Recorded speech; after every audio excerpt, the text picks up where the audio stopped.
இன்னைக்கு கடைசியில பாய்ஸ் எல்லாம் சேர்ந்துட்டு ஸ்கூல் கிட்ஸா இருக்கிறவங்க பிராங்க் பண்ணாங்க.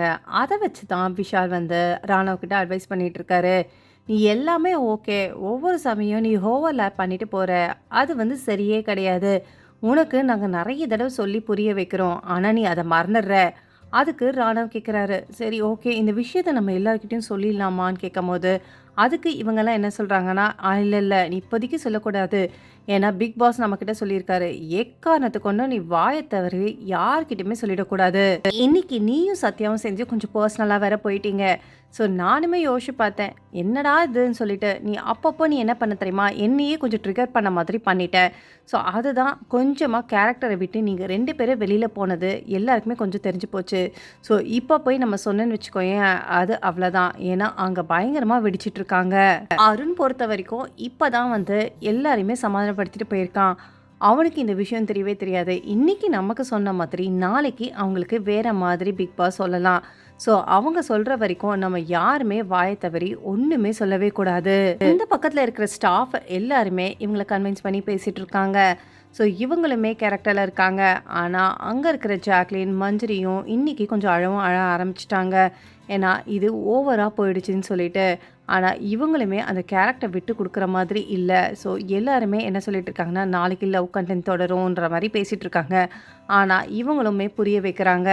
ஸ்கூலுனா இப்படி தான் இருக்கும்னு கிடையாது. இப்படியும் டீச்சர்ஸ் இருப்பாங்க. ஸோ, அதனால தான் நாங்க ஒவ்வொரு கேரக்டரா பண்ணிட்டுருக்கோம். ஸோ, இது வெளியில போகும்போது ரொம்பவே பர்சனலா போயிட்டுருக்கு. நீங்க போடுற சண்டையெல்லாம். தீபக்கும் வந்து சொல்லிட்டாரு. தயவு செஞ்சு யாருமே எதுவுமே சொல்லாதீங்க. ராணா உனக்கு புரியுதா புரியலையா? ஆனா நீ கொஞ்சம் உஷாரா இரு. சரியா? கொஞ்சம் கவனின்ற மாதிரியும் டைரக்ட்டா சொல்லிட்டு இருக்காங்க. அதுக்கப்புறம் மஞ்சரியும் வந்து ராணவ் கிட்ட பேசுறாங்க. ஸோ இன்னைக்கு பொறுத்தவரைக்கும், இன்னைக்கு நீங்க பண்ணதெல்லாம் கொஞ்சம் ஓவரா இருந்து, ஸோ உங்களுக்கு குடுத்த கேரக்டர விட்டு நீங்க போன மாதிரி நல்லாவே தெரிஞ்சுது. நாங்க ஏதாவது உங்கள கார்னர் பண்றோமா? சொல்லிட்டு ராணவ் கிட்ட கேட்குறாங்க. நீங்க எல்லாருமே அழுதுட்டீங்களா? ரொம்பவே சாரின்னு சொல்லிட்டு அவரு கேட்குறாரு. நான் பொறுத்தவரைக்கும் நான் கரெக்ட்டா தான் இருந்தேன். ஆனா சத்யாவுக்கும் எனக்கும் என்ன ஆச்சுன்னா, ஸோ நான் சும்மா ஒரு கிண்டலா ட்ரெஸ்ஸ பிதுக்கிட்டு வந்திருக்கேன்னு சொன்னேன். அப்பவே அவர் கொஞ்சம் ட்ரிகர் ஆகிட்டாரு. அதுக்கு இவங்க கேட்குறாங்க, "நீங்க சொன்னது தப்பு இல்லையா? தப்பு தானேன்னும்போது, ஆமா நான் பேசினது தப்பு தான். எல்லாருக்குமே ஸ்பேஸ் கிடைக்கும்போது, எனக்கு மட்டும் அந்த ஸ்பேஸ குடுக்கவே மாட்டேங்கிறாங்க. சரி நான் தான் அந்த லவ் கன்டென்ட் ஃபர்ஸ்ட்டு ஆரம்பிக்கிறேன்னு சொன்னேன். அதுக்குள்ள சத்யா அதுக்குள்ள வந்துட்டாரு. ஸோ எல்லாருமே ஒண்ணு ஒண்ணு பண்ணும்போது, எனக்கு எதுலயுமே ஸ்பேஸே கிடைக்கல. ஸோ அதுக்கு மஞ்சரி சொல்றா, "உங்களுக்கு ஸ்பேஸ் கிடைக்கல. உங்கள ஓரம் கட்டணும்லாம் கிடையவே கிடையாது. எல்லாருமே உங்கள சேர்த்துக்கணும்னு தான் பார்க்குறாங்க." ஆனா, இன்னைக்கு ராணுவ பொறுத்தவரைக்கும் ஒவ்வொருத்தருமே என்னதான் கேரக்டர் இருந்தாலுமே, பிராங்கா இருந்தாலுமே ஒவ்வொருத்தருமே டார்கெட் பண்ணது தெரிஞ்சது. "நீ என்ன ஷோவே பார்க்காம வந்துட்ட? சும்மா தானே இருக்க. நாங்க கேர்ள்ஸ் எல்லாம் கேர்ள்ஸ் மேட்டர் பேசுவோம். நீ உள்ள வராத. வெளியில போ."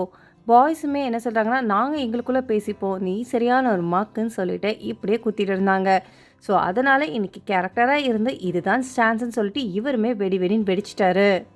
பிராங்க் ஒரு கேஸ் இருந்தாலுமே, வோட்டிங்கில பார்த்தோன்னா, ராணவ் கடைசியில டாப் 3க்கு வந்தாச்சு. ஸோ, அத பத்தி என்ன நினைக்கிறீங்கன்னு சொல்லிட்டு கமெண்ட் பண்ணிட்டு, பிக் பாஸ் தமிழ் 8 சம்மந்தமான அப்டேட்ஸ்லாம் பார்க்கறதுக்கு என்னோட சேனல மறக்காம சப்ஸ்கிரைப் பண்ணி சப்போர்ட் பண்ணுங்க. தேங்க்ஸ் ஃபார் வாட்சிங் மக்களே!